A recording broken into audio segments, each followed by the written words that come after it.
Sejam bem-vindos à RA-SIC Caxias. Saúde, proteção, confiança, excelência. Conheça o Círculo Saúde, uma das mais importantes instituições do ramo no Rio Grande do Sul.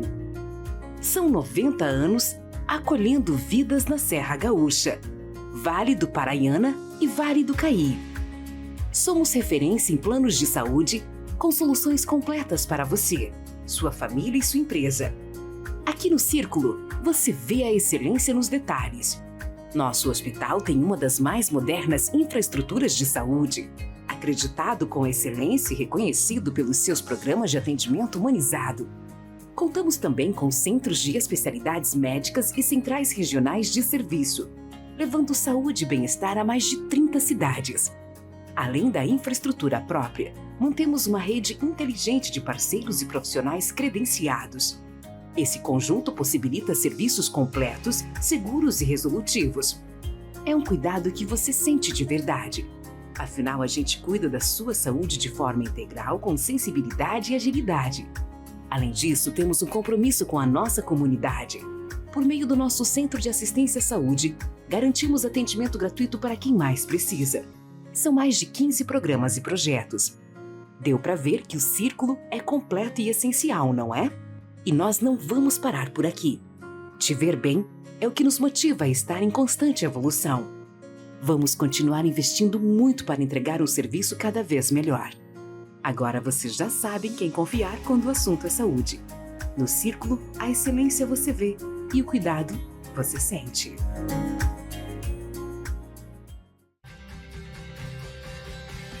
Fazer jornalismo e entretenimento que conectam os gaúchos e contribuem para uma vida melhor. Nenhuma outra empresa dá tanta atenção às coisas da nossa terra e ao dia a dia do nosso povo. Todos os dias informamos, debatemos e repercutimos episódios e fatos importantes do estado. A RBS quer ser uma arena, dar voz, ser o grande talk tank de temas importantes para o nosso estado. Queremos trazer assuntos relevantes para as nossas comunidades. Trabalho, educação, inovação e empreendedorismo. E assim construir conexões positivas que impulsionam a evolução. E na busca por relevância e conexão com o público, o papel dos jornalistas e comunicadores é cada dia mais importante. Queremos ter as vozes mais relevantes e, para isso, estamos abertos a parcerias e novos modelos de atuação. A partir do humor e da música, levamos leveza e diversão para o público na programação da rádio e da televisão. A maioria dos grandes eventos que vêm ao estado são realizados com a RBS, tanto na promoção quanto na produção. Com a Globo, temos em nossa grade os melhores programas de jornalismo e de entretenimento, com as maiores audiências do país. Há 4 anos lançamos GZH, que hoje conta com mais de 100 mil assinantes. E a meta para o futuro é audaciosa. Queremos aumentar a carteira de assinantes digitais em 50% nos próximos 3 anos e amplificar a atuação de todo o nosso portfólio digital, principalmente no esporte e no entretenimento. Interativo e segmentado. O rádio é sempre atual, é instantâneo, é móvel e pode ser consumido em qualquer lugar. Otimista com a TV aberta no Brasil, a RBS está atenta ao avanço pós-TV digital HD, que prevê tecnologias para personalizar conteúdo, direcionar a publicidade e trazer ainda mais funcionalidades e qualidade. A evolução dos aparelhos de televisão vai acelerar o surgimento de novidades. E pode ter certeza, vamos acompanhar essa transformação. A força da RBS no mercado publicitário reflete nossa forte relação com os gaúchos. Queremos ser parceiro de negócios das marcas que atuam em nosso estado. Acompanhamos a evolução. Combinamos novas ferramentas com a tradição e a liderança dos nossos ativos. Simplificamos as decisões e, com a nossa visão 360, entregamos mais do que se espera de um veículo de comunicação. E tudo isso só é possível graças às nossas pessoas. Quem trabalha na RBS acredita na comunicação e na diferença que ela faz, seja nos negócios dos clientes, seja na evolução da sociedade. São as pessoas que fazem a RBS ser a RBS.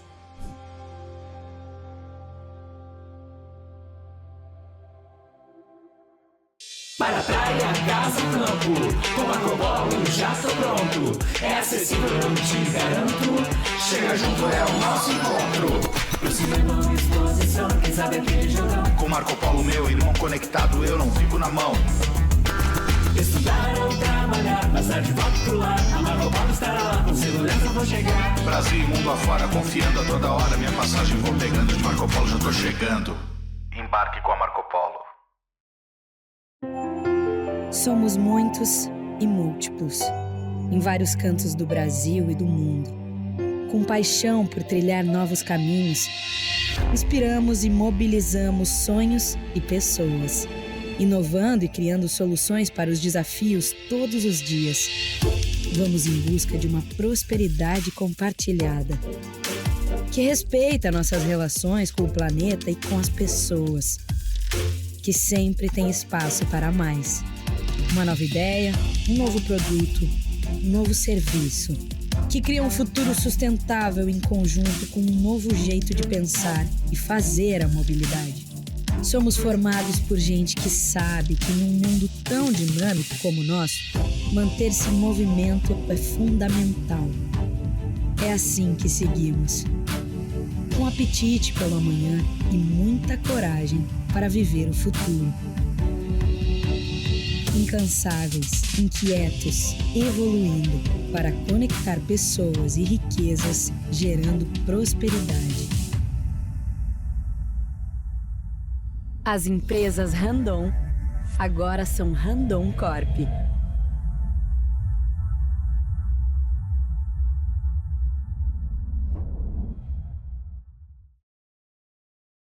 Um amigo pra confiar, um parceiro para contar. Eu te entendo, eu te quero bem. Tem cartões pra você comprar, do cinema ao celular.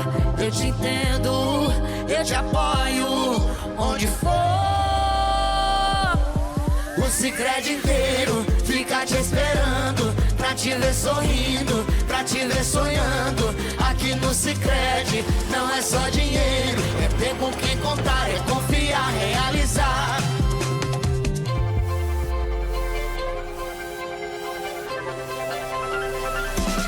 De jeito maneira, não é só dinheiro, é ter um parceiro. Eu sou o Sicredi, tô no Brasil inteiro. Abra uma conta no Sicredi. É mais que cartões, créditos, investimentos.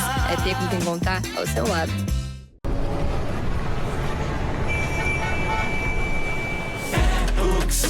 Aprender, desenvolver, Hooks, meu caminho eu vou fazer, Hooks, conhecimento pra crescer, Hooks, meu caminho eu vou fazer. Vou seguir um novo ritmo na minha batida, então pega a visão, trocar, compartilhar, reinventar, sempre do meu jeitão, sempre do meu jeitão. Aqui é cara e coragem pra fazer acontecer. Cheguei pra conquistar o meu futuro, eu vou fazer. Hooks, aprender, desenvolver. Hooks, meu caminho eu vou fazer. Hooks, conhecimento pra crescer. Hooks, meu caminho eu vou fazer.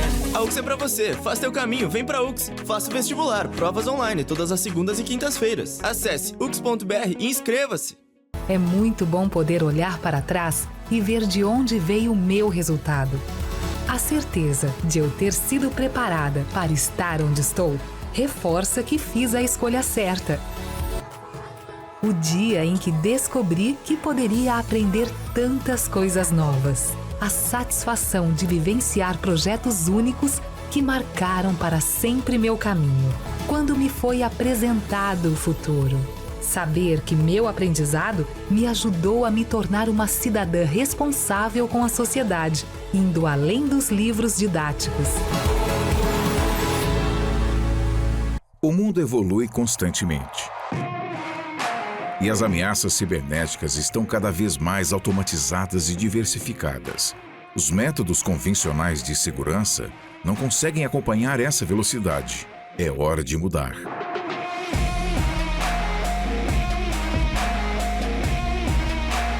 Somos a IT Brasil, líder em segurança cibernética e proteção de dados, com ampla variedade de serviços gerenciados.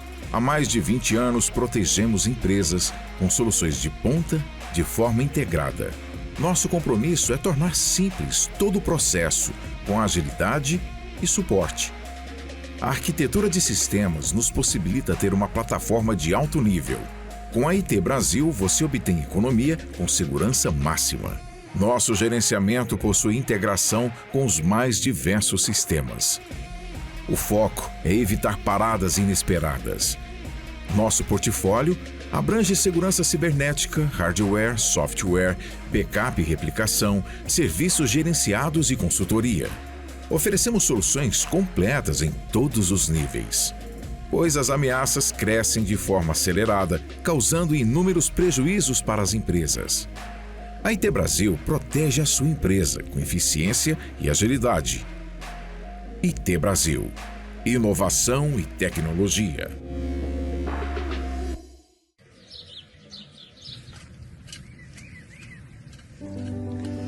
Eu era agricultora, porque ele era pedreiro, ferreiro, e nós fomos morar para nossa casinha. Então eu disse assim, o que eu vou fazer? Eu vou virar essa terra. Ali eu comecei a plantar em volta da casa, e ele trabalhando, né, de pedreiro.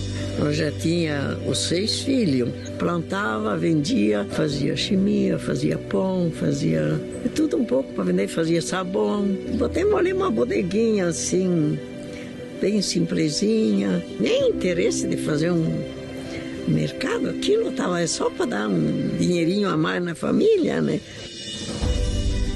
Ao longo dos anos, o Super Andreassa estabelece relações próximas e duradouras com clientes, funcionários e fornecedores. Expande os negócios na região e se consolida como uma das principais redes supermercadistas do sul do Brasil. O Grupo Andreassa cresceu junto à região, ao lado das pessoas. No decorrer do caminho, reunimos sonhos, multiplicamos conquistas. Somos hoje mais de 40 lojas e 4.000 funcionários, que atendem em média 50.000 clientes por dia, consolidados em 3 marcas: Supermercados Andreassa, Super Vantajão e Vantajão Atacado. Chegamos até aqui unidos pelo trabalho e uma certeza: nosso grande propósito é proporcionar uma vida melhor para todas as famílias. Jamais eu plantei aquelas pequenas plantas que deu produto pensando numa coisa tão bonita que é hoje. Sejam bem-vindos a RA SIC Caxias. A edição de hoje é mais um capítulo da nossa série Histórias Inspiradoras. Ao contar as histórias das pessoas que contribuíram para a nossa comunidade e entidade, destacamos suas realizações e fortalecemos o senso de identidade e orgulho em nossa cidade. Com essa narrativa, damos boas-vindas ao nosso palestrante, o presidente do Grupo DataSys, Mário Guilherme Sebem, que logo mais contará histórias inspiradoras, as experiências que teve pelo seu caminho. Agora, nos telões, as marcas patrocinadoras e apoiadoras da RA SIC Caxias.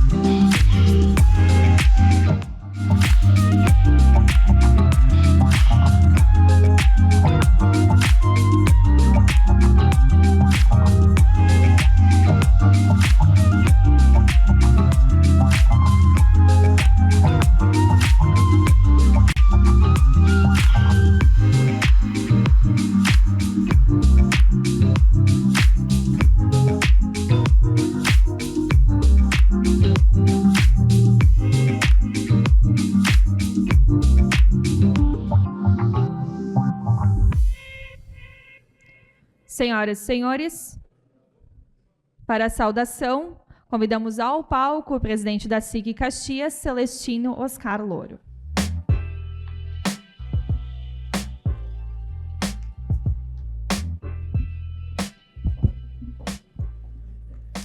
Bom dia a todo especial, nossa vice-prefeita Paula Iores, bem-vinda à casa, representando a Câmara de Vereadores, vereador Bressan, eu fui traído pelo protocolo, Bressan, desculpa. Nós tínhamos aqui a presidente Marisol como estando hoje aqui. Obrigado por estar conosco. Nosso palestrante dessa final de manhã de hoje, Mário Guilherme Sebem, bem-vindo à sua casa, bem-vindo de volta à sua casa. Os ex-presidentes nessa casa, em grande número no dia de hoje, a nossa imprensa, as senhoras e os senhores, sejam todos muito bem-vindos. Antes de falar da grata satisfação de contar com a presença do empresário Mário Guilherme Sebem em mais uma edição Histórias Inspiradoras, permitam-me alguns registros importantes. O primeiro, quero parabenizar a SIC Jovem, todo o seu time envolvido e as escolas envolvidas na 26ª edição do nosso programa Mini Empresa, pelo sucesso que foi o almoço realizado no dia de ontem, lá no Salão da Comunidade de Nossa Senhora do Carmo. Um evento que reuniu mais de 500 pessoas e que tem o objetivo de incentivar os nossos jovens no caminho do empreendedorismo. Parabéns ao Arthur, toda a equipe e principalmente aos nossos estudantes por essa jornada tão bonita que estão fazendo dentro do programa Mini Empresa. Como foi dito ontem, vocês representam o futuro da nossa sociedade. Continuem fazendo toda a diferença. E a todos nós aqui presentes, fica o convite para que nós prestigiemos os produtos que eles criaram, desenvolveram e estão colocando no mercado.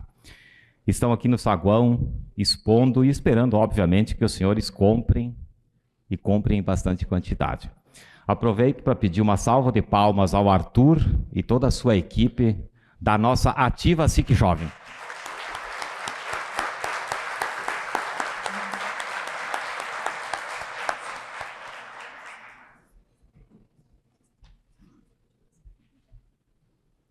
Ah, olha só, a Fran está me dizendo que os nossos alunos participantes das mini empresas estão aqui conosco no salão. Pessoal, fica de pé aí para a gente conhecer vocês.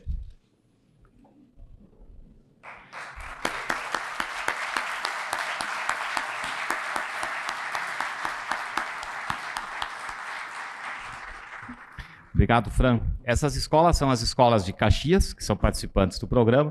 Nós também temos escolas de Bento Gonçalves, nós temos escolas de Farroupilha. Só? Nova Pádua não tem? Ah, tá. Na próxima edição, né, Bis? Isso aí.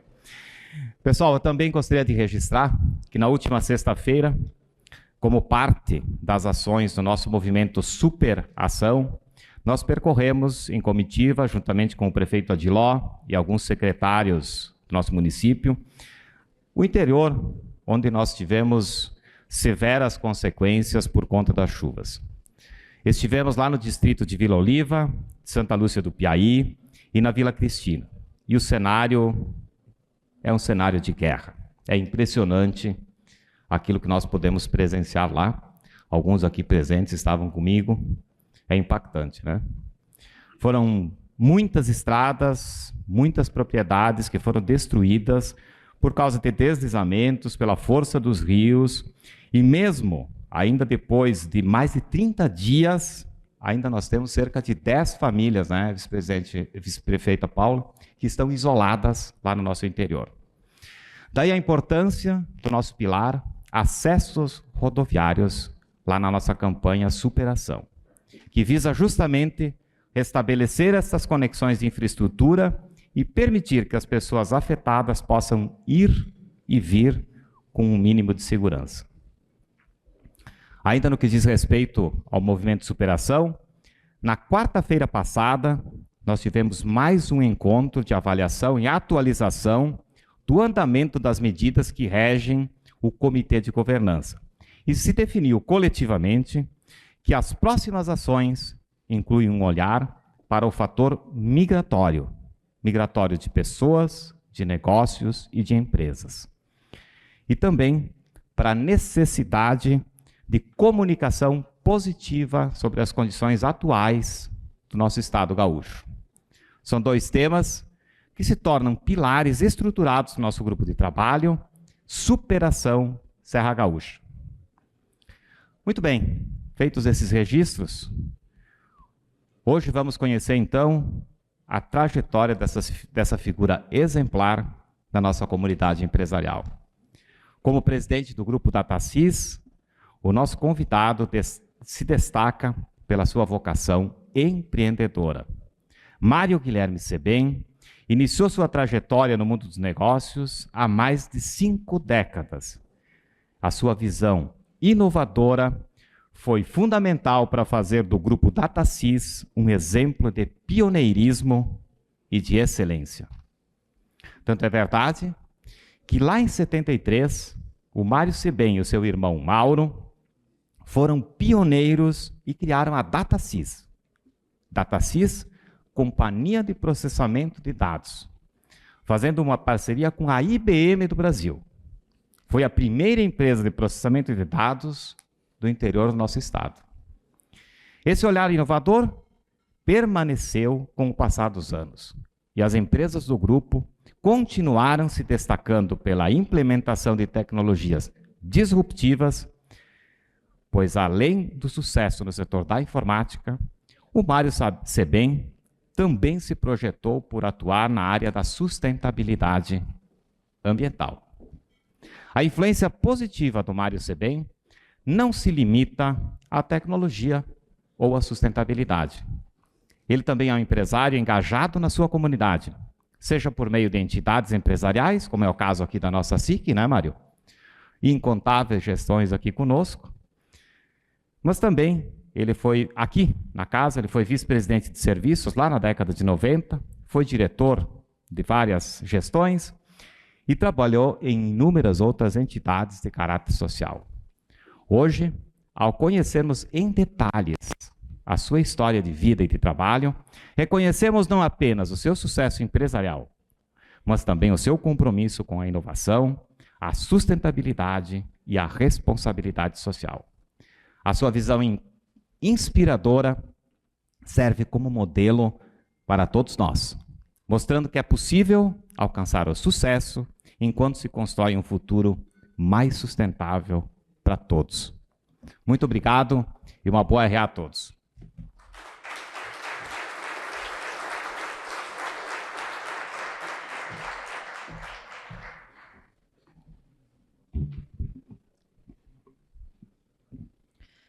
Senhoras e senhores, o programa Mini Empresa está em sua 26ª edição.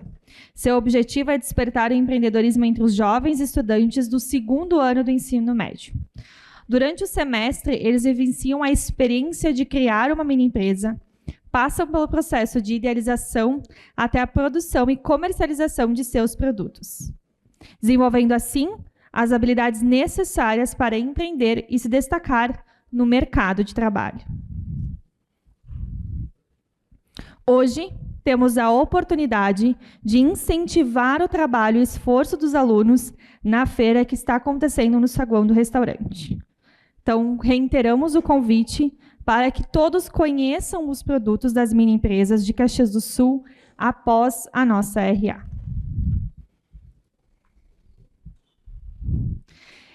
O troféu Ítalo Victor Bersani, então, lançado em 2008, ele representa a mais alta distinção concedida pela Câmara de Indústria, Comércio e Serviços de Caxias do Sul às empresas e instituições locais e da região associada à entidade. Seu propósito é reconhecer, valorizar e fomentar o espírito empreendedor das empresas de Caxias do Sul e região. A votação para o troféu está disponível até o dia 16 de junho.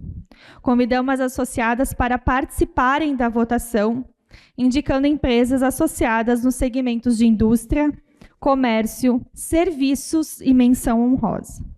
As empresas agraciadas esse ano serão anunciadas em 21 de junho pelos canais oficiais da SIC. a cerimônia de entrega da 15ª edição do Troféu Ítalo Victor Bersani e a celebração dos 123 anos de fundação da SIC Caxias ocorrerá na RA, edição Jantar, em 8 de julho. Então, por favor, convidamos a todos para que indiquem as empresas e contribuam, mais uma vez, na história da nossa entidade. E para a palestra, então, nós vamos ter o momento das perguntas. Elas podem ser feitas através do Slido. Você pode acessar a ferramenta escaneando o QR, Code exibido nos telões. E caso deseje fazer uma pergunta diretamente ao microfone, pedimos que seja breve e relacionada ao tema abordado de hoje. Senhoras e senhores, durante a palestra, pedimos que permaneçam em silêncio. E para que possamos ouvir mais sobre histórias inspiradoras, experiências pelo caminho, convidamos ao palco da RA SIC Caxias o empresário Mário Sebem. Bem-vindo.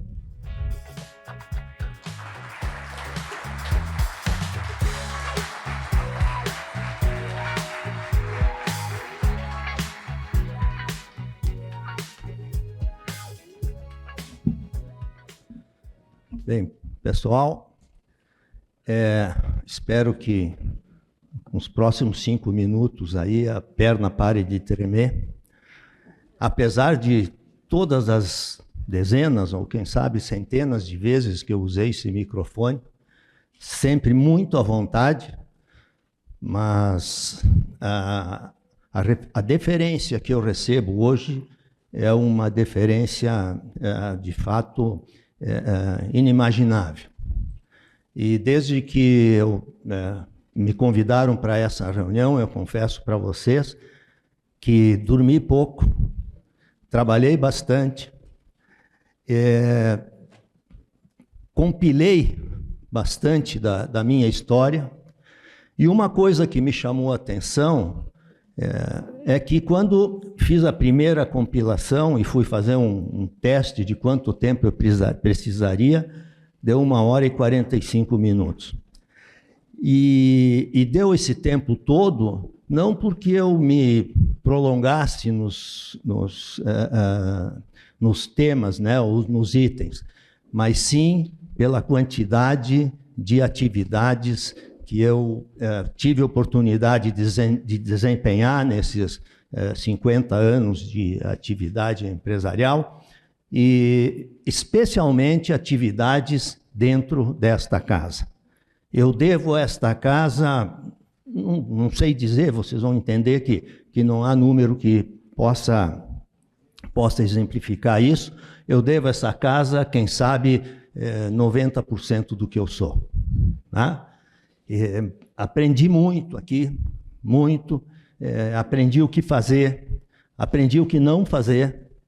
Em final, devo muito a essa casa e é de coração que eu quero agradecer a casa, em final, com toda a instituição que é a SIC, né, agradecer a ela ter me concedido a oportunidade de estar aqui com vocês, com os empresários, muitos que já se foram, e aprender com todos. Bem, eu pediria um copo d'água, por favor. Está aqui. Está aqui. Tá bom. Bem, vejamos então. Experiências pelo caminho. Né? Aqui está. Esse senhor que aparece ali é meu avô, e ele lutou melhor esse? Alô. E ele lutou na Primeira Guerra Mundial. A minha avó, que ali está, era enfermeira, e foi na guerra que os dois se conheceram. Se conheceram e em 2021 casaram. Né? Em 2024, meu avô emigrou para o Brasil fugindo do Mussolini, né? O Mussolini estava assumindo, e o meu... Hein? Eu disse 2024? Tá bom. Sorry, desculpem a gafe. 1924, ele emigrou para cá, e 7 meses depois a minha avó, então, veio para o Brasil, trazendo como a gente viu ali. Opa, não, ixi, agora me atrapalhei. Né? Bom, trazendo ali aquelas duas crianças, uma delas era o meu pai. Meu pai veio para o Brasil com 3 anos de idade, e o que eu sei de italiano aprendi com a nona, né? Aprendi com a nona, minha mãe também falava muito italiano. E aqui está o casamento do meu pai. Vejam que o meu pai e minha mãe têm a mesma altura. Isso, quem conheceu eles mais adiante, diz, pô, como isso pôde acontecer? Acontece que minha mãe casou com 15 anos, né? E meu pai tinha 24. Então, o meu pai já tinha crescido, né? E a minha mãe continuou crescendo. Meu pai sempre foi muito baixinho, então ele era conhecido, aliás, por baixinho. Esse guri lindo aqui sou eu. Quer dizer, eu estou mais lindo do que aquele ali, né? É incrível, eu sou um fenômeno daqueles que fica mais bonito com a idade. Mas esse aqui é foto do Jeremias. Quem conheceu, os mais antigos conheceram o Jeremias, que era o fotógrafo de Caxias, né? Essa é a foto. Aqui a minha família toda, né? Meu pai, a minha mãe, vejam aí já a diferença de altura dos dois ali, ó. E meus 6 irmãos. Nós somos uma família de 7 irmãos, eu sou o primogênito. Encontrei esta foto, a única que eu consegui, mais recente, porque a família, as pessoas vão crescendo e vão voando. E aí não temos mais tido muita oportunidade de reunir todos. Aqui foi uma festa de fim de ano, não é? Bom, em 1969, eu já estava na universidade, eu já tinha passado no vestibular, e, aliás, aqui eu quero fazer uma observação. Eu sempre estudei em escola pública. Escola Normal Duque de Caxias, Cristóvão de Mendonça, vestibular na URGS e estudei na URGS. Sempre em escola pública. Eu fiz vestibular na URGS, passei no vestibular em 69º lugar em 320 classificações e não estudei 1 hora em cursinho ou coisa desse tipo. Eu fui para o vestibular somente com o que eu tinha aprendido no ginásio e no colegial, no científico, naquela época, especialmente. Mas, naquela época, as nossas escolas públicas tinham qualidade. Hoje, eu tenho uma neta que não quis fazer vestibular na URGS, né? O pai dela concordou, meu filho, porque a URGS não sabe se vai ter aula, não sabe se não vai ter aula, faz a greve, faz não sei o quê. Então, nem fez vestibular na URGS e fez vestibular na PUC. Tá certo? Então, esse é um sinal da evolução ou da involução que nós tivemos na área do ensino público. Em 69, então, em 68, eu entrei na faculdade. Em 69, um amigo, que era meu colega aqui em Caxias, me convidou para fazer um curso de computadores. E eu já trabalhava com o meu pai, tinha muitas coisas para fazer, nós tínhamos um frigorífico e eu fazia as entregas em Porto Alegre, cobrança, essas coisas. E eu digo, pô, né, aliás, o nome dele era Bressan, tá? Celso Bressan. E ele disse, não, mas vamos comigo, porque eu estou sozinho, não sei o quê. Tá bem, fui. Fui e fiz o curso de operação na Montidata S.A., porque a Montidata, naquela época, a Montidata era uma empresa de processamento de dados do Montepio da família militar, que hoje não existe mais. Né?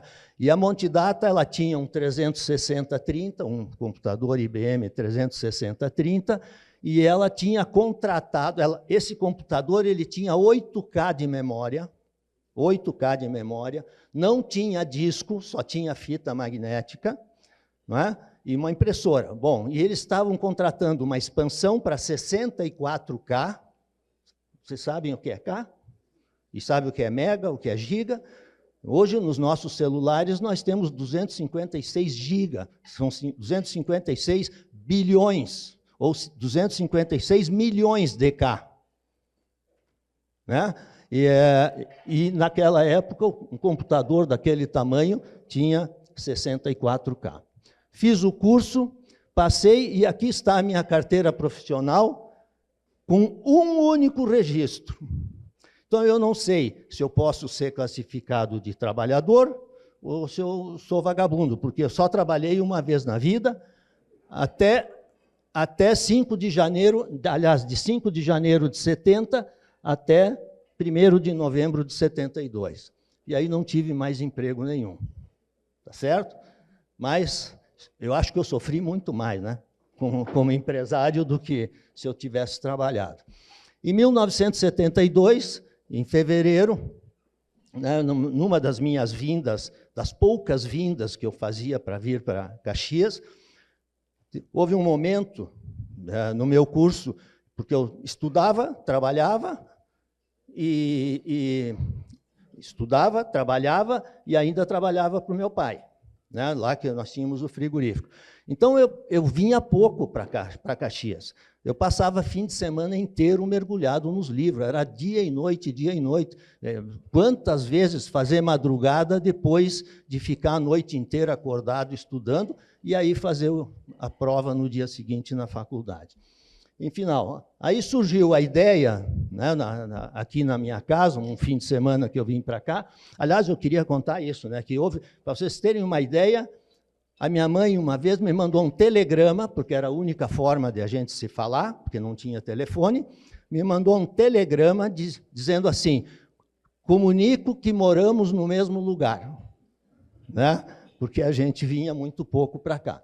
Bom, surge a ideia de montar um birô de processamento de dados em Caxias. Pô, mas nós éramos uns piá, né?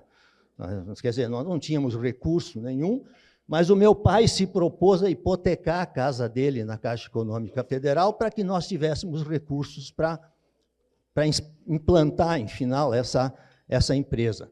E em agosto, né, e aí arrumamos 2 sócios importantes, que foi o seu Aldo Martinato e o seu Ivo Fonini, e nós, então, em agosto, assinamos um contrato com a IBM de compra de um computador, e esse contrato foi assinado na minha casa, numa macarronada que a minha mãe fez, onde estávamos os 7 filhos, mas estávamos porque todo mundo estava lá todo dia, né, para almoçar. Estávamos os 7 filhos, o pai, a mãe e um diretor da IBM e um analista da IBM. Uma macarronada com bife à milanesa. 72, em outubro, eu pedi demissão da Monte Data e criamos a DataSys Processadora de Dados Limitada. Os sócios eram o seu Ivo Fonini, Aldo Martinato e o Mário, eu, né, e o Mauro, meu irmão, que realmente trabalhávamos. Tínhamos também um outro profissional que veio comigo lá de Porto Alegre. Em 72,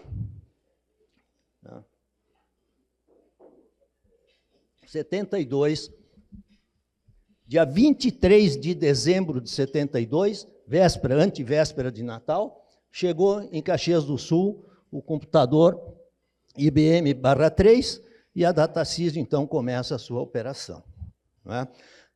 Naquela ocasião, nós tínhamos 13 empresas contratadas para fazer folha de pagamento. E deu o pavor, né? Porque nós imaginávamos que nós íamos começar, íamos ter 1, 2, mas que nada. Pô, quando vimos, a demanda realmente surpreendeu. Numa época que computador era cérebro eletrônico, era uma coisa para uns lunáticos trabalharem, em final, mas como só ia acontecer com os desafios aos empresários de Caxias, muitos acreditaram. Estava aqui o Luiz Tomazoni, que estava na guerra na época, que também foi uma das pessoas, Randon, Intral, enfim, não vou nomear para não esquecer alguém. Não esqueceria, porque essa turma que começou com a gente é inesquecível, né? Mas vamos em frente. E no meio do caminho, vejam bem, dia 9 de fevereiro, um casamento. Quer dizer, uma loucura, o casamento já estava marcado há bastante tempo, e para poder processar aquelas folhas de pagamento, tudo novidade, sabe? A gente trabalhava dia e noite, mas estava marcado, tinha que casar, né? Não dava para transferir o casamento, senão o sogro podia achar que podia se assustar. Então, casamos, né? Fizemos uma lua de mel curta, voltamos, e aí eu continuei trabalhando, dia e noite. Passou umas 2 semanas, eu chego em casa um dia de noite, a mulher não estava, a Isabel não estava. Eu digo, o que será que houve? Bom, não tinha telefone, não tinha celular, ela deve ter ido lá no pai dela. Digo, vou comer alguma coisa e vamos ver o que acontece. Deu uns minutos, bateram na porta, era meu sogro trazendo ela de volta. Diz, olha aqui, ó, ela disse que não quer mais saber do casamento, que não está gostando do casamento. Isto aqui agora, apontou para ela, é problema teu. Tá? Então está aqui de volta. E olha, funcionou, né? Funcionou, porque 51 anos já, quase 2, funcionou. Bom, em 75 a gente recebe um 370-115, com mais memória, mais capacidade de processamento, e nos instalamos com esse computador ali na Feijó Júnior, né? O Luiz também, o Tomazoni, lembrava bem, no final da 18 tem aquela loja que, não sei se é da Tondo hoje, uma loja de material elétrico, lustres ali, etc. Aquela bem na frente da 18, assim, né? Onde termina a 18 ali em São Pelegrino. Nós nos instalamos ali e depois foi só crescer, né? Beleza, quando a gente cresce com a empresa, é uma coisa fantástica, sabe? A gente vai atropelando o bom senso, a gente, enfim, vai crescendo. Então, ali está, ó, 75, Novo Hamburgo. 77, mudamos a sede da matriz de Caxias, né, lá para o bairro Floresta, onde talvez muitos tenham nos conhecido, e iniciamos as operações de teleprocessamento. Isto sim tinha que ter coragem naquela época. Fazer teleprocessamento por linha de escada. Não sei se alguém aqui fez os primórdios do teleprocessamento, que era com linha de escada, né? Com linha telefônica normal. Em final, iniciamos essa operação para desbravar esse mundo que nós percebíamos que seria um mundo muito grande no futuro. Opa! Como é que volta mesmo? Não. Tá. Em 79, abrimos filial em Porto Alegre. Em 81, em Passo Fundo. Em 81 ainda, trocamos o computador de Caxias, que estava ali há 4 anos, né? E trocamos por um 4341, que era uma máquina muito maior. Depois eu vou falar um pouquinho sobre o desempenho relativo das máquinas. 82, bem, aqui tem um ponto de virada. Em 82, a IBM nos proporcionou, né, nós devemos muito à IBM também sobre o que nós fizemos. A IBM nos proporcionou um planejamento estratégico. Num momento da técnica de administração, em que planejamento estratégico era um negócio de maluco, assim, não se fazia planejamento estratégico. E a IBM nos proporcionou isso, ficamos uma semana no centro de treinamento da IBM, lá no Rio de Janeiro, e aí a vida da DataSys mudou completamente. Tenho certeza que se nós estamos por aí hoje, quer com a DataSys, quer com os outros negócios que nós temos, a gente deve a este planejamento estratégico, quer dizer, este foi o ponto de virada. Desde então, todos os anos, nós fazemos um planejamento estratégico ou uma revisão dos planos, a gente olha o mercado, a gente olha o cenário atual, a gente prospecta os cenários futuros, não é? Para poder se posicionar e tomar as decisões das mudanças que precisam ser feitas. Em 83, filiais de Livramento e Chapecó. Em 84, filial de Pelotas. Em 92, filial do Rio de Janeiro. Essa filial do Rio de Janeiro é mais ou menos como quando a gente compra uma lancha, que dá duas alegrias, né? Uma quando a gente compra, e no caso, outra quando a gente fecha, né? Não é quando a gente vende, porque nem eu teria coragem de vender, né? Porque o mercado, a gente trabalhava muito com o setor público, e o mercado no Rio de Janeiro, no setor público, complicadíssimo, né? Não dá para tu fazer um contrato e achar que aquele contrato vai ser executado. Então, quer dizer, isso foi lá atrás, né? Mas parece que hoje não, ainda não está muito diferente.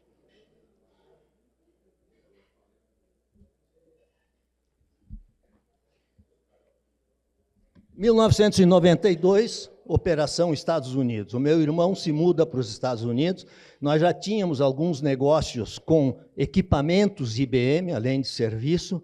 Então, o meu irmão se mudou para lá e eu perdi uma grande referência. Essa que é a verdade, né? Nós nos dávamos muito bem. Eu cuidava da parte de tecnologia, técnica, de processamento, etc. E o meu irmão era um cara que tinha gestão na pele, né? Ele não precisava estudar gestão.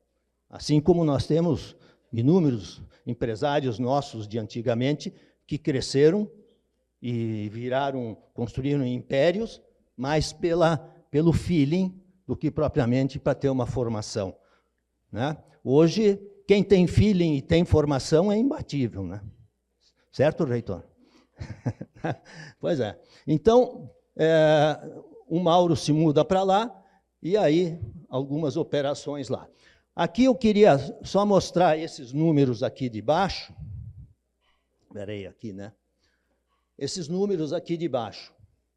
Então, vejam só, nessa evolução dos equipamentos, nós saímos de um equipamento de 24K para 8 equipamentos com 24.280K de memória.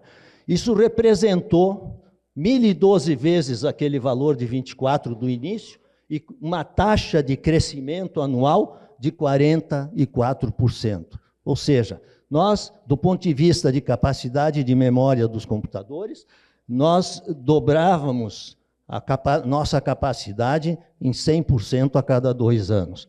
E no caso da velocidade de processamento, usando aquele /3 inicial como a base 1, nós chegamos a 4.511 em 92, ou seja, uma taxa de crescimento da velocidade de processamento de 56% ao ano.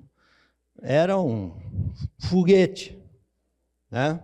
Era um foguete com os problemas, e aí os problemas que trazem para a empresa, uma empresa que cresce nessa velocidade. Não é só benesses, não. E foi aí que o nosso planejamento estratégico ajudou bastante. Bom, mas eis que o mercado muda, né? Em 1981, a IBM lançou o seu microcomputador, e nós tínhamos reserva de mercado aqui, até 92. Então, essas evoluções que os americanos tinham, a Europa tinha, não chegavam aqui. Nós tínhamos a Indústria Nacional de Informática fabricando uns computadores terríveis de usar, caríssimos, não é? Contrabando correndo solto, né? Então, a gente, nos planejamentos estratégicos, a gente percebia para onde nós estamos indo. Ou seja, birô de processamento de dados deu, tchau. Vai ser tudo microinformática daqui para frente. Não é daqui para frente, mas vamos chegar a um mercado onde não tem mais espaço para os microcomputadores, para os mainframes. Ou seja, uma coisa que a gente aprendeu depois estudando marketing, que é a questão do surgimento de um produto substituto, que isso acontece muito, né? Sai um produto novo que substitui um produto antigo, e quem trabalha com aquele produto antigo, tchau, né? Não tem o que fazer. Então, esses computadores, esses microcomputadores, se por um lado concorriam com a gente, por outro lado abriam um mercado de software. Ao invés de serviços direto, fabricação de programas, né? Elaboração de programas e software para os microcomputadores. Só que, no software, os empresários nasciam no quarto de dormir do cara que saiu da universidade. Não era uma empresa estruturada, né, como nós éramos. O nosso concorrente era um guri, sem nenhum sentido pejorativo, que saía da universidade e botava uma software house no quarto de dormir dele. Ganhava um computador do pai, por ter se formado, e passava a concorrer com a gente. Então, nós saímos de um mercado, né, um mercado de mainframes, que era um mercado sem concorrentes, para um mercado com 100 concorrentes. Deu para entender? Sabe? Então, a coisa ficou diferente. O aprendizado de marketing que eu tive, tanto aqui nessa casa, com indicações dessa casa, né, mostrava que, bom, uma coisa é tu trabalhar num mercado sem concorrentes. E outra coisa é quando tu tem 100 concorrentes, ou seja, uma pulverização total do mercado. E nós tínhamos que vencer dessa forma aqui. Então, de 94 até 2000, todo aquele planejamento estratégico sempre nos ajudou nisso. Transição de um birô de processamento de dados baseado em mainframes para uma empresa de produção de software para microcomputadores. Só que eu tinha um problema. Eu tinha um cliente de birô, né, normal, que gastava com a gente $5.000 por mês, e agora ele comprava um microcomputador, ou a gente mesmo vendia, e ele passava a gastar conosco $1.000 por mês, não mais 5.000. Tá? E essa transição, tudo isso estava previsto no nosso cenário. Só que as receitas, então, as receitas também tiveram uma transição de uma empresa de serviços de $7 milhões por ano para $700 mil por ano. Vejam bem, mas o nosso planejamento dizia que ia ser menos, que ia cair o mercado, só não nessa velocidade. Então a gente sofreu pra caramba. Sofremos muito. Porque vocês imaginem, eu tinha equipes, analistas de... Estou falando de 94, tinha analistas que tinham começado a empresa com a gente. Analistas de 20 anos. E fazer o quê? Não tem mais faturamento, não tem mais como pagar um salário alto desses. Foi muito doído, muito doído. Mas, fazer um parênteses aqui. Houve um momento na minha caminhada aí, em que eu comecei a pensar o seguinte: bom, o cenário atual está todo embaçado, está ruim. E eu descendo a Galópolis uma vez, que o Lanifício São Pedro era nosso cliente, que eu ia lá conversar com eles, eu olhei aquelas montanhas ali ao redor da estrada, aquelas picadas, e dizia o seguinte: caramba, os nossos imigrantes tiveram coragem de subir isso aqui quando não tinha estrada. Em lombo de burro vieram para cá. Que direito tenho eu de achar que eu vou morrer na estrada por causa de queda de faturamento, não sei o quê, não sei o quê. Então, pessoal, desistir nunca foi uma opção. Nunca foi uma opção. Tem que acreditar, mas acreditar em coisas que façam sentido, claro. Né? Por isso, o planejamento ajudava muito, muito o debate, né? Muitos consultores nos ajudaram nessa caminhada, mas é assim, ó, nós agora temos essas enchentes aí, uma catástrofe total. Vamos nos lembrar dos nossos antepassados que desceram ali no Caí, do navio, e vieram atrás do Lacucanha, né? Sabe? E, então, esse foi o pensamento que me assaltava diversas vezes. Eu digo, vou desistir desse negócio aqui, porque está sofrido. A família ajudou bastante, não tem dúvida. Ainda, então, resumindo, de 94 a 2000, transição tecnológica, consolidação da internet, A internet mesmo começou em 93, né? A alta concentração das receitas em poucos clientes, outro erro estratégico que nós cometemos. Nós tínhamos alguns clientes, 3, 4 clientes, que representavam 50% do nosso faturamento. Isso é um erro estratégico mortal numa empresa de serviço. Uma empresa de serviço é uma empresa, né, Celestino, que tem custo fixo alto. Não é?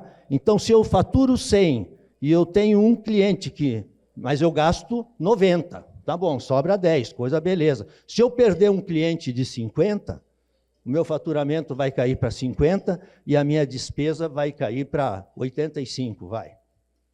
Né? O custo fixo é muito alto, então esse é um erro. Uma empresa de serviço tem que controlar a concentração de receitas em poucos clientes. Se for preciso, administra. Cria uma linha de produção especial para aquele cliente, e se o cliente vai embora, desativa a linha, vai cair um pouco o lucro, deu. Né? Bom, outro problema. Naquela época, né, não existia o que existe hoje, que é a Lei de Responsabilidade Fiscal, e nós tínhamos muitos clientes públicos, prefeituras. E aí tivemos uma inadimplência terrível num ano. Teve um ano, né, o ano 94, 95, 96, agora não estou lembrando, que nós deixamos de receber 40% do que nós faturamos. Então, pega uma empresa de serviços que tem custos fixos altos e a gente deixou de receber, e isso provoca um drama. Popularização do uso dos microcomputadores e, claro, um endividamento. Não vai dar. Bom, opa. Então, de novo, planejamento estratégico para a sobrevivência. Reestruturação do endividamento para deixar de pressionar as operações diárias.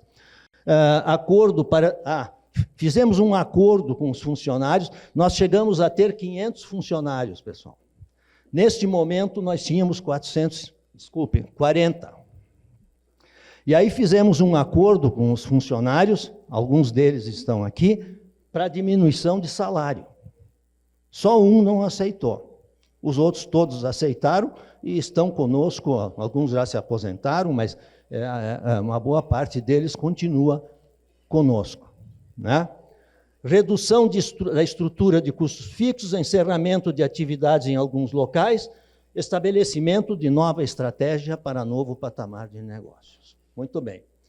Ora, em 2001, o que acontece? Eu acho que aqui quase todo mundo é cliente da Microsoft.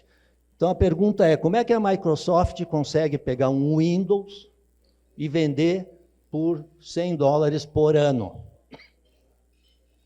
Ela só consegue fazer isso porque ela tem milhões de clientes. Então, nós entendemos, naquela ocasião, que nós precisávamos ganhar escala, porque eu não ia conseguir aumentar os preços dos clientes. Mas se eu ganhasse escala, eu ganho escala, eu boto um cliente para dentro, ele me contribui com mais R$1.000 de receita e meu custo aumenta 100. É assim numa empresa de serviço. Então, nós, em 2001, nos associamos com o nosso maior concorrente no Rio Grande do Sul, que era a Cetil de Blumenau. E criamos, as duas empresas, criamos a Dueto Tecnologia. E a Dueto Tecnologia acabou se mostrando um fator extremamente importante e extremamente rentável, e foi muito gostoso trabalhar com a Dueto. Trabalhar pela Dueto. E chegamos a uma participação de 45% das prefeituras do Rio Grande do Sul, que é o que ela tem hoje. Sabe? Então, é diferente. Ser líder de mercado, que é o que nós acabamos virando, é diferente. Né? É muito melhor. Em 2019, nós vendemos a nossa participação na Dueto para o nosso sócio, não é? E transformamos a DataSys em uma holding, que é o que ela é hoje. A empresa se concentra hoje em investimentos financeiros, além de uma divisão fornecedora de softwares para a área de RH. Então, a DataSys mesmo hoje, na área de software, só tem software para RH. E digo para vocês, não tem igual. Né? Aliás, não tem igual para melhor, tá? Porque podia ser para pior. Não tem igual para... Não, são 55 anos fazendo folha de pagamento, com licença, né? Se não souber fazer, então, aí sim. Em 2008, nasce a Biosys Ambiental, braço de sustentabilidade do grupo, né? Porque naquela ocasião ali, vamos lá, eu tenho um filho, que é o mais velho, que estava cuidando da área de software. O filho do meio, que é o Guila, né, que era político. E o filho mais novo, que estava saindo da universidade, fez biologia, pós-graduação, mestrado, essas coisas que os jovens fazem hoje. E, bom, e aí tínhamos que arrumar alguma coisa para o Eduardo, que é o nome dele, fazer. E aí, examinando, prospectando os cenários futuros, nós vimos que o meio ambiente, né, era um grande cenário que, por muitos anos, ia haver demanda e oportunidades de trabalho.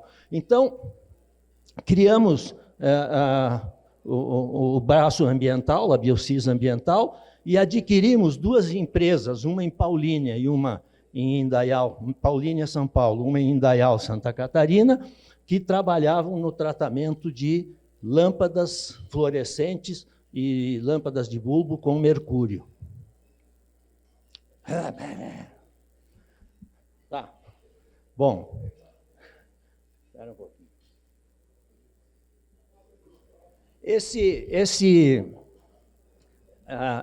Esse cenário que a gente traçou até aqui acabou gerando recursos financeiros, não é, pelos resultados que davam, para que nós continuássemos a fazer investimentos. Então, em 2017, nós vendemos aquela empresa que trabalhava com lâmpadas, e vendemos por quê?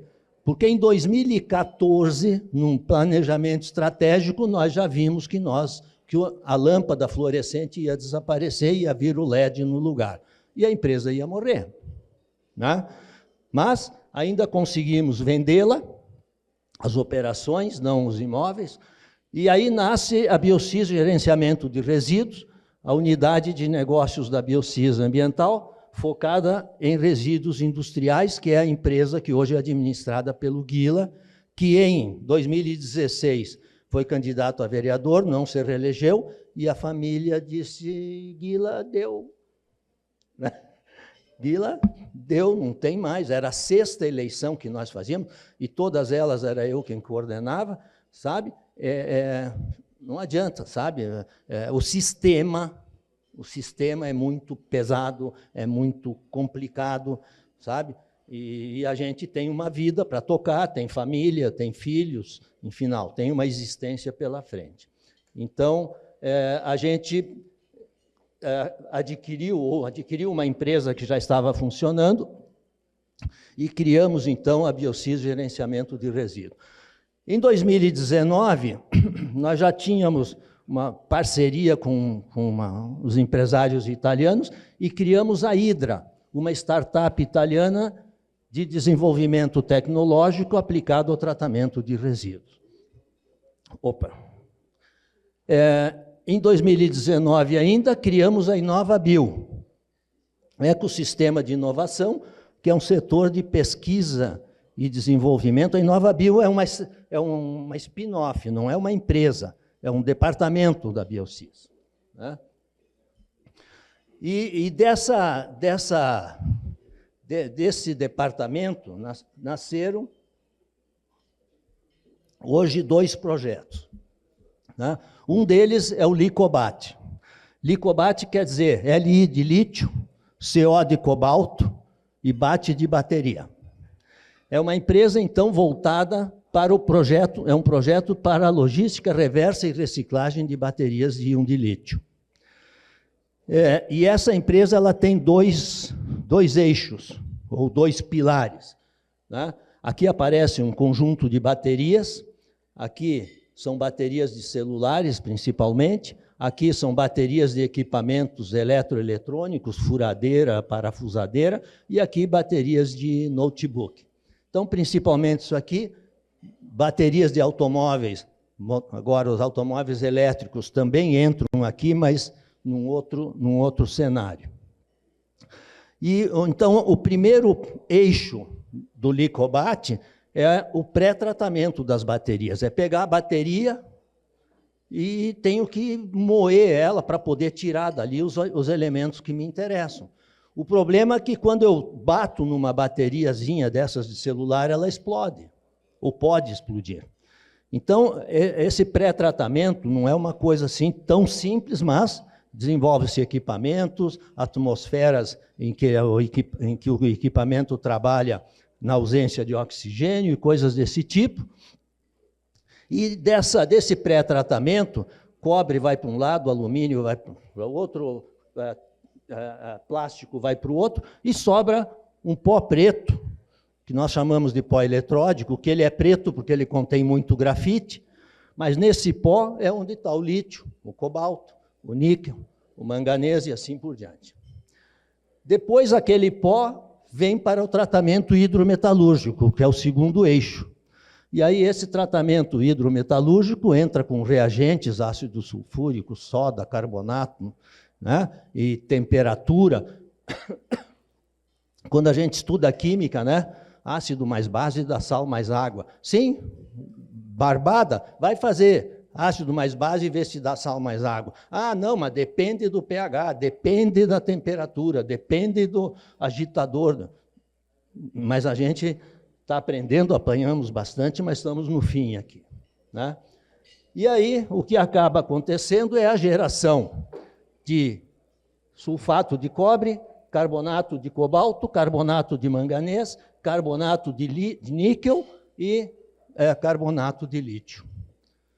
Tá? Que são os equipamentos, são os componentes principais de uma bateria. O segundo eixo, o segundo projeto da InovaBio é o que nós chamamos de WIMP, onde o Godinho está, inclusive, nos ajudando lá, né? E aí ele é dividido em duas partes. Uma parte que é onde entra a biomassa, porque o WIMP é gaseificação de biomassa, né? Então, aqui entra a biomassa e isso aqui é um container, tá? Isso aqui é um container, a biomassa é tratada aqui e aqui ela é vaporizada, não é queimada. Temperatura de trabalho do reator aqui é 1.200, 1.300 graus centígrados. Nessa temperatura, a biomassa vira vapor direto, né? E quase toda cinza que ela poderia gerar se queimasse, não gera mais, gera muito pouca cinza. Bom, e aí gera um gás aqui, então, e esse gás, no fundo desse container, tem um motor a combustão, movido a gás, e um gerador. Então, para cada quilo de biomassa que entra no reator, nós geramos 1 kWh de energia elétrica e 1 kWh de energia térmica. Tá certo? Esses dois projetos têm patentes italianas, os dois foram desenvolvidos na Universidade de Roma. Esse aqui do gaseificador já tem patente brasileira, não é? Então, são os dois projetos para ter uma ideia aqui, ó, o gás que sai do processo, vejam que ele é muito limpo. Se ele tivesse sujeira, a chama ficaria vermelha, amarela, que significaria que o gás tem alcatrão. E o alcatrão é um veneno para os motores a combustão. Entope os bicos e essa coisa toda. E aqui um projeto que nós desenvolvemos, porque agora nós temos que preparar as biomassas para botar lá, para trabalhar. E aqui, então, um projeto que a UX é nossa parceira, que nós chamamos de Biovin, que é pegar... Aliás, a Vânia está aí, né? Está me abanando lá. Né? A Vânia tem um papel estimulador importante, né? Hoje ela está, mas não está mais na universidade, quer dizer, ela vai lá pelo hábito, né, reitor? Então, a gente pega o engaço da uva, que é o cacho, né, e faz um pellet de engaço.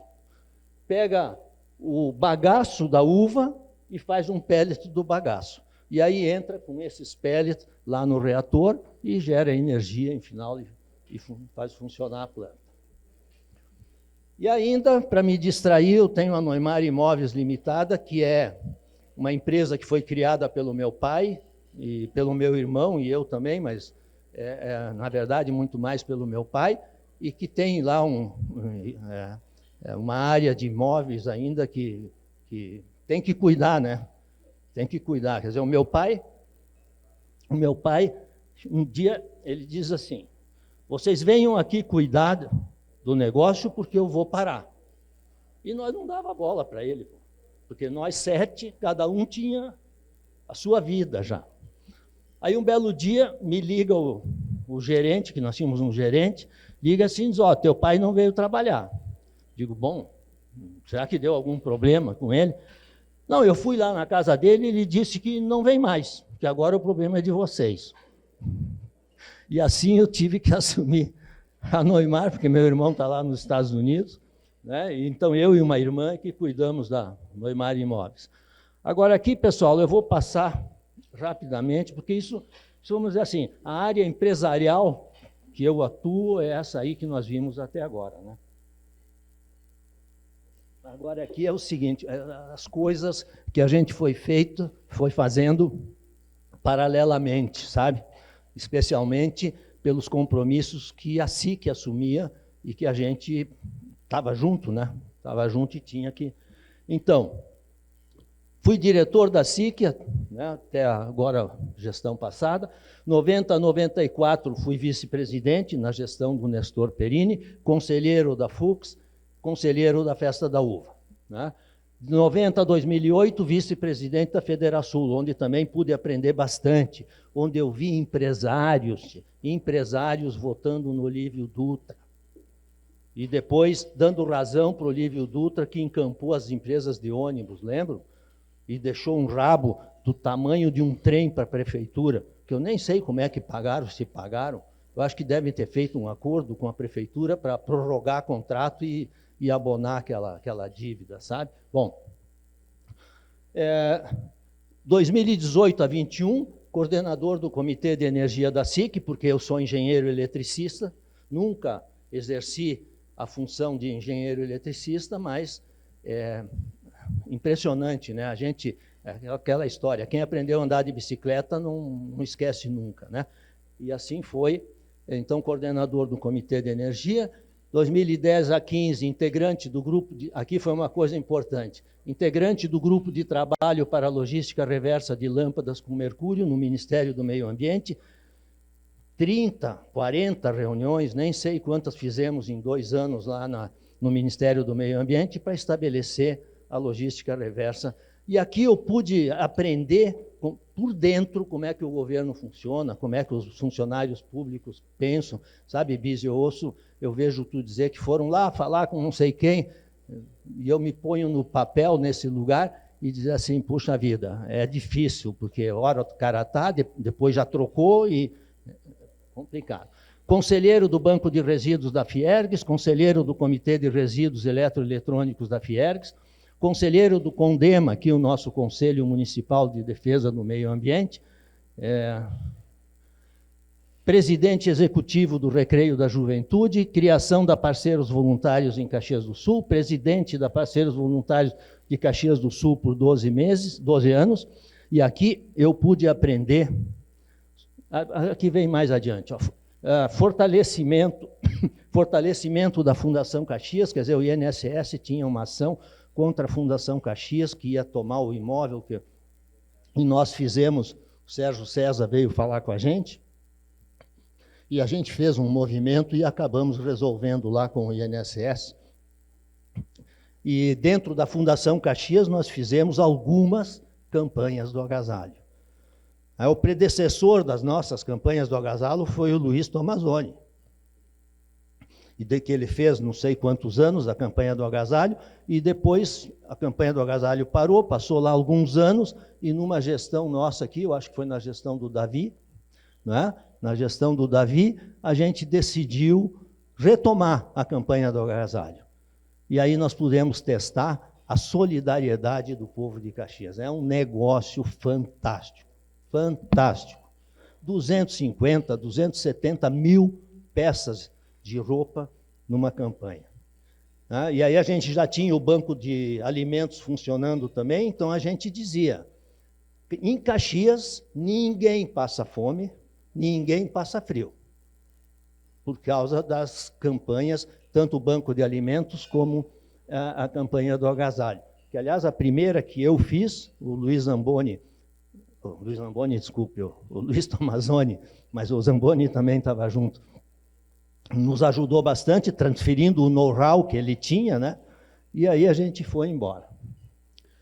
Fórum Caminhos para a Violência Zero, nós fizemos um fórum aqui na SIC, com mais de 400 pessoas discutindo por que que um menino que veio do interior, de ônibus, e estava indo para o centro com R$500 no bolso, porque ele tinha que fazer a matrícula na universidade, foi assaltado e morto. Por quê? Né? Por que um outro menino foi agredido por outros dois e foi morto por causa de um boné? Quer dizer, o que leva um ser humano a cometer um gesto desse? Bom, talvez seja um assunto um pouco indigesto, né, para um almoço, mas temos respostas, né? Estudei muito esse assunto, enfim, não. E coordenador, aí a Ieda Cruzius criou um programa, que era o PPV, que era o Programa de Prevenção da Violência. PPV, Programa de Prevenção da Violência, e criou comitês, e eu acabei coordenando o Comitê de Caxias junto com a Prefeitura. Palestrantes sobre a gênese e evolução da violência urbana. Então, aqui é que eu posso dizer para vocês, pessoal. Ninguém nasce bandido. Ninguém vira bandido aos 17 anos, do dia para a noite, quando comete o primeiro crime. É uma questão de processo. Os nossos filhos nascem e nós ficamos toda hora atrás deles. Toda hora, todo instante. E aí, já o menino que nasce lá, mãe não sei de onde, pai não sei de onde, essas coisas, ele acaba se perdendo, e a estrutura social, que é muito ampla, deixa ele fugir.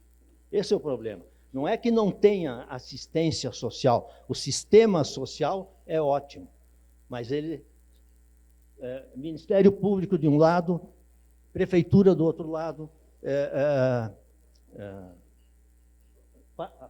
faz de outro lado, e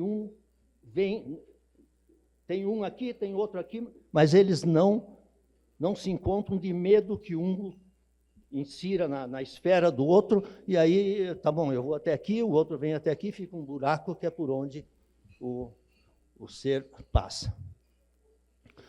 Coordenador de eleições para vereador e deputado do Guila. Isto aqui também foi uma grande lição, mas eu digo porque, para mim, isso aqui era um empreendimento. Não que eu fosse viver do salário dele, né? Mas era um empreendimento no sentido seguinte, eu tinha um sonho, que eu podia mudar algumas coisas que eu achava que estava errado, mas todo esse cenário não me permitiram fazer política mais a miúde. E o Guila era um cara que nasceu para a política, até ali. E eu digo, bom, então vai ser através do Guila que eu vou me realizar neste lugar. Mas também não tenho desejo de ser herói, né? De ser só eu. E o sistema, como eu disse, é muito difícil. Mas foram grandes aprendizados aqui também. Meu pai, mas vamos lá.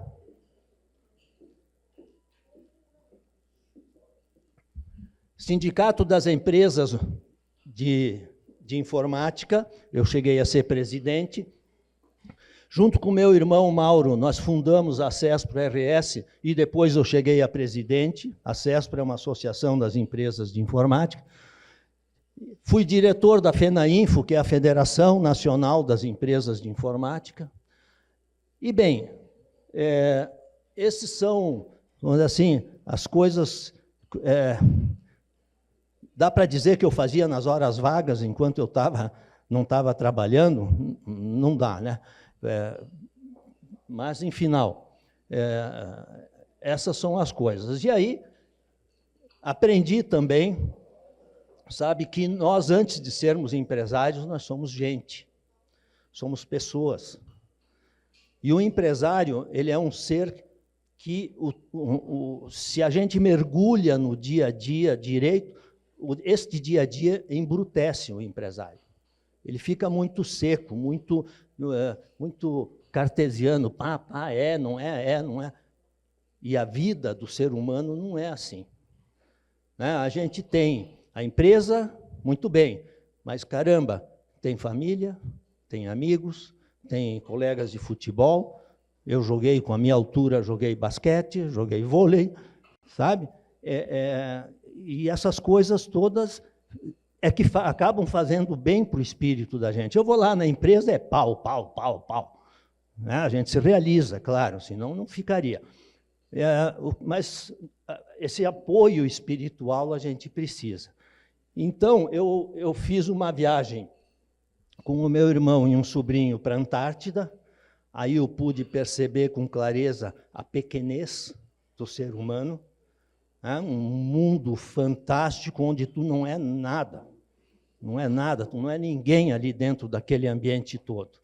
Não é? Depois eu e a Isabel fomos para o Ártico, então vamos ver o outro pedaço, e aí lá eu pude ver os efeitos do ser humano sobre o meio ambiente.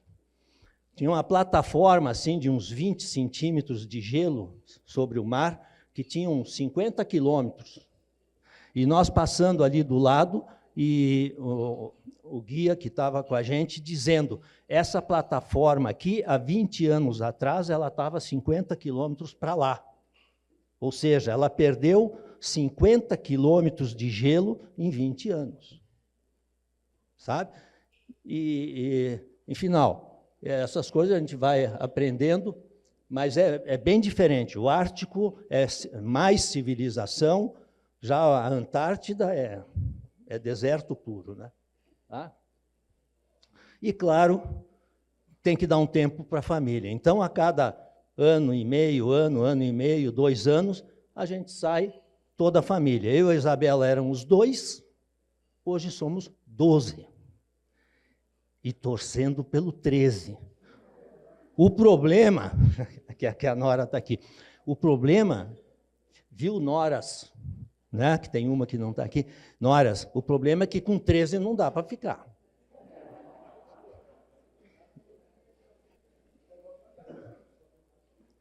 Tá bem? Então, a gente faz uma viagem e, assim, é uma semana, parece que a gente fica um ano fora, sabe? De tão bom, tão gostoso que é. 4 homens dependentes e carentes da vida da mulher. Né? Então, aqui está os 4 filhos, aliás, desculpe, 3 filhos, né? Os 3 filhos e a...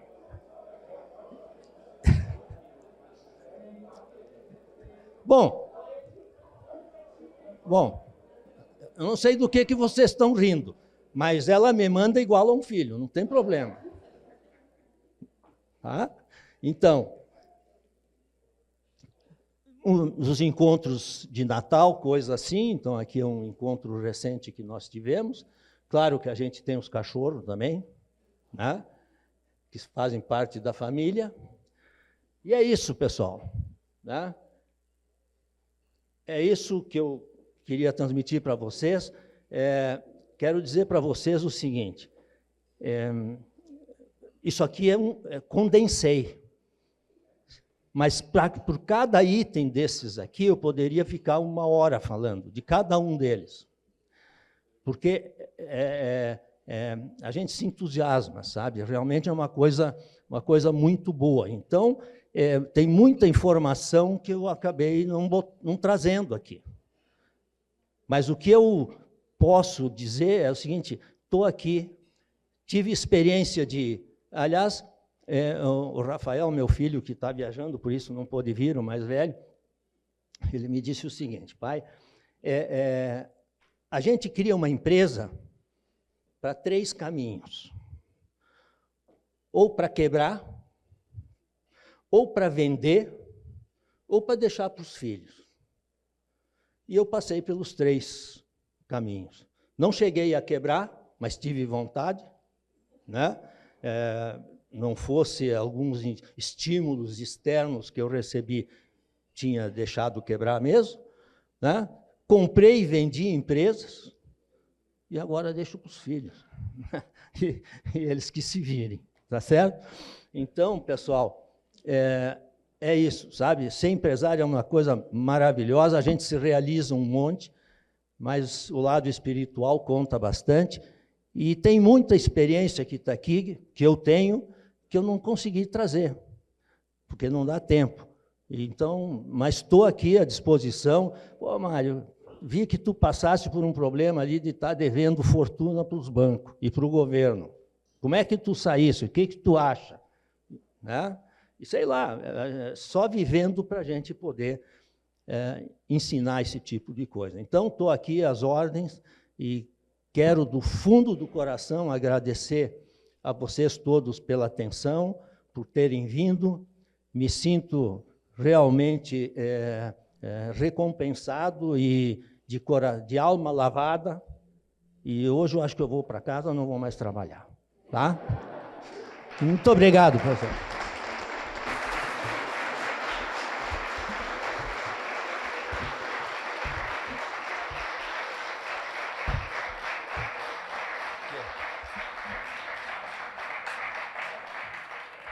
Vou convidar o presidente Celestino ao palco. Vou convidar o nosso palestrante, por favor.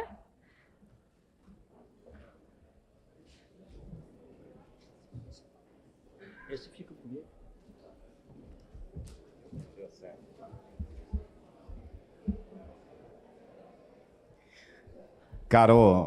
Caro Mário, é delicioso ouvir a história vinda da própria história. Não tem filtros. Obrigado por ter nos brindado com essas vivências tão maravilhosas.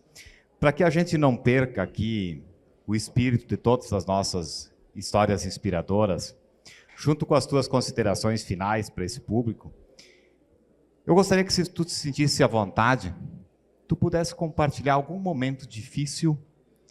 Sabe aquele momento que nós, empresários, chegamos em casa, lá no íntimo, lá com a dona Isabel, e a gente se encontra lá com uma situação que diz assim: puxa vida, essa eu acho que é grande demais para mim. Então, se você se sentisse à vontade para compartilhar algo dessa natureza conosco, juntamente com as suas considerações finais, aí, suas palavras finais. Deixei ele pensativo. Bem, olha, pessoal, foram diversas situações. Tá? Claro que, mas a gente, vocês querem ver? Vou contar uma coisa que aconteceu com nós. Parte desse endividamento que nós tivemos aí, quer dizer, a gente já estava apertado para caramba, nós recebemos uma fiscalização do INSS. Aí, eles vieram, pediram lá as informações que precisavam para poder fazer a fiscalização e não acharam nada, né? Quer dizer, não acharam nada de importante, sabe? Tudo fechado. E aí eles continuaram procurando. Eu digo, mas não vou dizer o nome dele, do fiscal, né? Eu digo, mas escuta, não adianta tu ficar furungando aqui, não, a gente faz tudo certo, sabe? Tem o INSS certo, paga todos os impostos, etc. Ele me respondeu assim: impossível. Impossível que esteja tudo 100% certo. Quando a gente vai numa empresa fazer uma fiscalização e começa a não achar coisa errada, continua procurando, porque não pode não ter coisa errada. Com a legislação que nós temos, não pode não ter coisa errada. Então, vejam bem, sabe, o que dá? Dá um tiro no cara, né? Vontade que dá, mas isso não dá para fazer.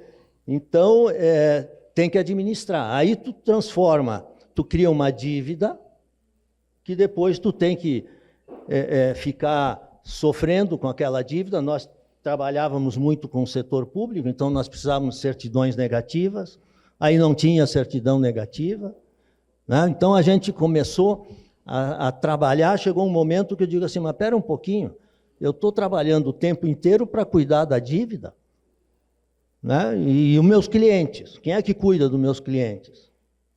Sabe? E então, e assim como essa situação, mas eu diria assim, sabe, o Celestino, eu me lembro pouco dessas situações doídas, eu me lembro mais das situações felizes. Contrato de um cliente grande, né?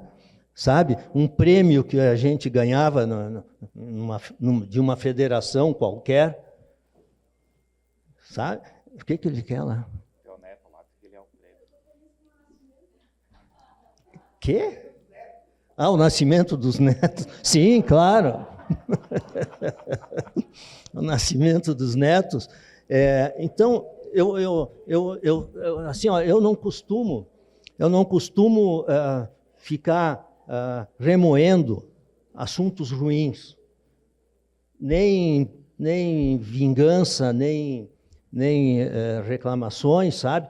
Porque ficar remoendo isso é como tu ter uma brasa de carvão aceso na mão, sabe? Quer dizer, tu fica remoendo aquele negócio a vida inteira, pô, joga esse troço e larga e vamos buscar a felicidade em outro lugar.